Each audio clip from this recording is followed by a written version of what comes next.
Você já parou para pensar quantas horas do seu dia são consumidas pela ansiedade? Quantas vezes sua mente fica presa em preocupações sobre o futuro, em coisas que talvez nem aconteçam? E se eu te dissesse que há uma filosofia antiga, criada há mais de 2000 anos, capaz de te ensinar a lidar com isso de forma prática, direta e profundamente transformadora? Sim, eu estou falando do estoicismo. Mas a grande questão é: como aplicar esses princípios, hoje, no meio da correria, das redes sociais, do estresse do trabalho, da pressão da família, dos estudos e da comparação constante com os outros? Prepare-se, porque nos próximos minutos, você vai descobrir como o estoicismo pode se tornar sua arma secreta contra a ansiedade. E o melhor, você não precisa ser filósofo, não precisa viver como um monge isolado, e muito menos abandonar sua vida moderna. Você só precisa aprender a mudar a forma como enxerga o que acontece ao seu redor. 1. A raiz da ansiedade segundo os estoicos. Os estoicos acreditavam que a maior parte do sofrimento humano não vem dos acontecimentos em si, mas da forma como interpretamos esses acontecimentos. Pense nisso. O trânsito em si não gera ansiedade. O que gera ansiedade é a sua interpretação. Vou chegar atrasado. Meu chefe vai brigar. Isso estraga meu dia. Marco Aurélio, imperador romano e um dos maiores filósofos estoicos, escreveu: se você está angustiado por algo externo, a dor não vem da coisa em si, mas da sua avaliação sobre ela, e você tem o poder de mudar essa avaliação. Agora me responda: quantas vezes sua ansiedade aumentou simplesmente porque você deu mais poder a um pensamento do que ele realmente merecia? 2. O que está sob seu controle e o que não está? Aqui está um dos pilares do estoicismo: a dicotomia do controle. Epicteto, um escravo que se tornou filósofo, dizia: algumas coisas dependem de nós, outras não. E o segredo para viver sem ansiedade está justamente em aprender a separar essas duas categorias. Pergunte-se: isso que me preocupa depende de mim ou não? Se depende, faça o que está ao seu alcance. Se não depende, largue, solte, não carregue o peso do que não pode mudar. Exemplo prático. Você tem uma apresentação importante. O que depende de você? Preparar-se, treinar, organizar o conteúdo. O que não depende? A reação do público, a opinião dos outros, imprevistos técnicos. A ansiedade nasce quando tentamos controlar aquilo que não podemos controlar. E aqui está a lição estoica. A liberdade começa quando aceitamos os limites do nosso controle. 3. Praticando a aceitação ativa. Muitos confundem estoicismo com indiferença.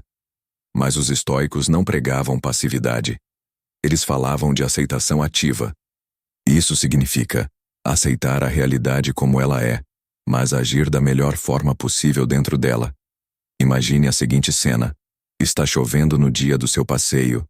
Você tem duas opções: reclamar, se frustrar, deixar a ansiedade tomar conta. Aceitar que não pode mudar o clima e transformar o dia de outra forma. Sêneca dizia: não é porque as coisas são difíceis que não ousamos, é porque não ousamos que elas são difíceis. A aceitação não é desistência, é libertação. Quando você aceita, você deixa de gastar energia com aquilo que não pode mudar e passa a focar no que realmente pode transformar. 4. O poder da visualização negativa.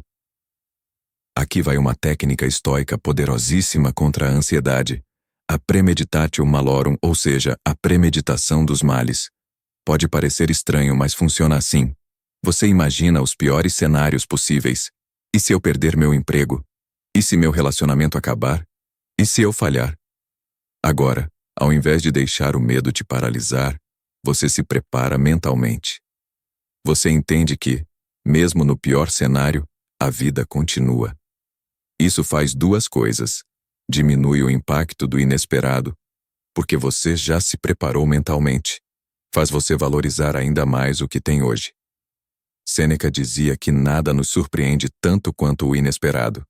Se você já treinou sua mente, a ansiedade perde força e a vida ganha clareza. 5. Viver o presente como um estoico. A ansiedade sempre nasce do futuro. E se isso acontecer? E se eu não conseguir? Mas os estoicos ensinavam a ancorar-se no presente. Marco Aurélio escreveu: não viva como se fosse viver 10.000 anos. A morte está à sua frente. Enquanto você vive, enquanto está no seu poder, seja bom. Agora eu te pergunto: quantas vezes você perdeu momentos preciosos por estar preocupado com algo que nem aconteceu? Quantos sorrisos, abraços, conversas você deixou passar porque sua mente estava em outro lugar? O estoicismo nos convida a viver aqui e agora. E quando você aprende isso, a ansiedade simplesmente não encontra espaço para se instalar. 6. A disciplina como remédio contra a ansiedade. A ansiedade muitas vezes nasce do caos, da falta de estrutura. Os estoicos defendiam a disciplina como forma de liberdade. Parece contraditório, mas não é. Quando você tem uma rotina clara, hábitos saudáveis e autocontrole, sua mente descansa. Exercício físico regular fortalece o corpo e a mente. Escrita diária ajuda a organizar pensamentos. Silêncio e meditação estoica trazem clareza. Disciplina não é prisão, é chave para a paz interior. E cada ato disciplinado é um tijolo na construção da sua fortaleza mental. 7. Transformando a ansiedade em virtude. Os estoicos acreditavam que toda emoção poderia ser transformada em virtude. Isso significa, em vez de lutar contra a ansiedade, você pode redirecionar essa energia. Ansiedade é excesso de preocupação com o futuro. Mas se você canalizar isso em planejamento, preparo e ação, ela se torna combustível. A diferença está na sua perspectiva. Aquilo que hoje te oprime pode ser justamente o que vai te fortalecer amanhã. Conclusão. O que você pode fazer hoje? O estoicismo não é teoria distante, não é filosofia para livros empoeirados. É uma prática diária, uma escolha consciente, uma forma de viver com mais clareza, força e paz. Então eu te convido a refletir. O que você tem deixado a ansiedade roubar de você? Quais preocupações estão fora do seu controle e precisam ser soltas? Como você pode começar a aplicar hoje esses princípios estoicos na sua vida? Lembre-se, você não controla o mundo, mas controla a si mesmo. E no fim das contas, isso é tudo o que você realmente precisa. Se esse conteúdo falou com você, não guarde só para si. Compartilhe com alguém que também sofre com ansiedade e pode encontrar no estoicismo um caminho de paz. Deixe seu comentário dizendo: eu escolho viver como um estoico. Assim você reafirma sua decisão e inspira outras pessoas. E claro, inscreva-se no canal, ative o sininho e continue comigo nessa jornada de sabedoria e transformação. Porque o estoicismo não é apenas filosofia, é a arte de viver.